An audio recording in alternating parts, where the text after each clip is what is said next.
Thank you for joining us today. We are going to take an adventure into heaven this week with the Apostle John in the book of Revelation, chapter 4. If you've been watching a previous broadcast here on the Revelation, we have already now looked at the first chapter that gives us a wonderful picture of Christ. And then we have chapters 2 and 3, which is the immediate audience that Christ is speaking to, these 7 churches of Asia. And we've looked at those messages.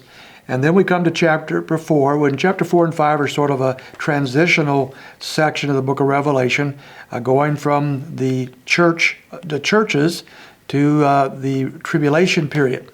And so we begin chapter 4 with these words, "After these things I looked." This is interesting.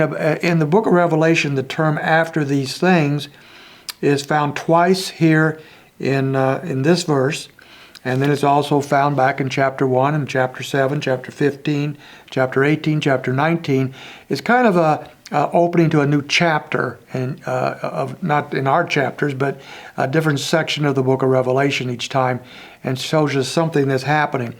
Probably the most important of these uses of that terminology is chapter 1 and verse 19, when it says, "Therefore write the things which you've seen, and the things which are, and the things which will take place after these things." This is our table of contents, so to speak, of the book of Revelation. 3 major sections. The things which you have seen, he says, write those down, John. That's going to be chapter 1. He has just seen these things in the magnificence and the glory of Christ. And then the things which are would be the 7 churches he's writing to in chapters 2 and 3. These are local churches that existed at the time that this book was being written. And there's 7 very different messages to those churches from Christ that we've looked at. And then it says, and the things which will take place after these things. And now we come to chapter 4, verse 1, and he says, "After these things I looked, and behold, a door standing open in heaven." So I think he's referencing chapter 1, verse 19, and this third major section of the book that we're going to be looking at now for the rest of the time we're studying the book of Revelation together. So after these things is going to be a reference to the future. The first question that comes to our mind, though, is after what things? And so immediately we know it's after these messages to the 7 churches, but it's possible it goes further than that, and many believe it does. You see, the messages to the 7 churches take place at the churches in the church age. And so is it possible then that after this church age, after the church is no more on earth, that we have something that's going to happen? And I think that's a real possibility. In other words, between chapter 3 and chapter 4 is the rapture of the church. The church has been raptured, taken to be with the Lord, as we find in 1 Thessalonians chapter 4. And it is no more on earth.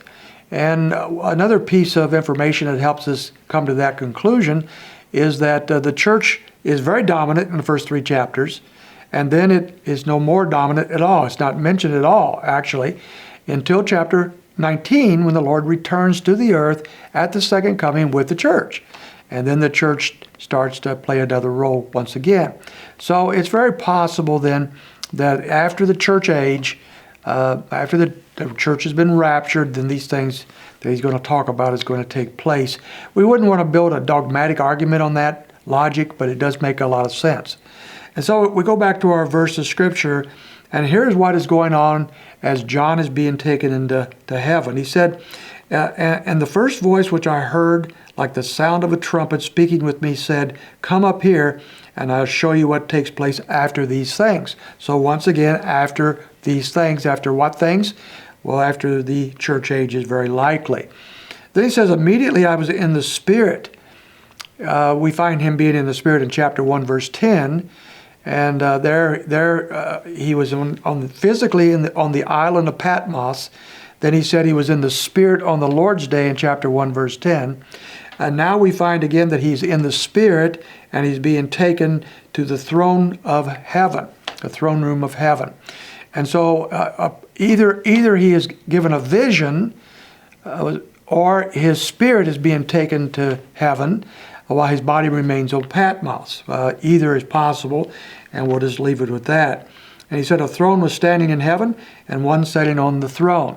So now he goes to the throne room where God is. The book of Revelation is a book about the throne. As a matter of fact, 45 times throne is used in the book of Revelation, and only 15 times in all the rest of the New Testament. So we're looking at the throne of God, where God rules and reigns from, and where he is worshipped at. And that is the picture we're starting to pick up in chapter 4 and 5. Matter of fact, we're looking at one of the great worship services of all times.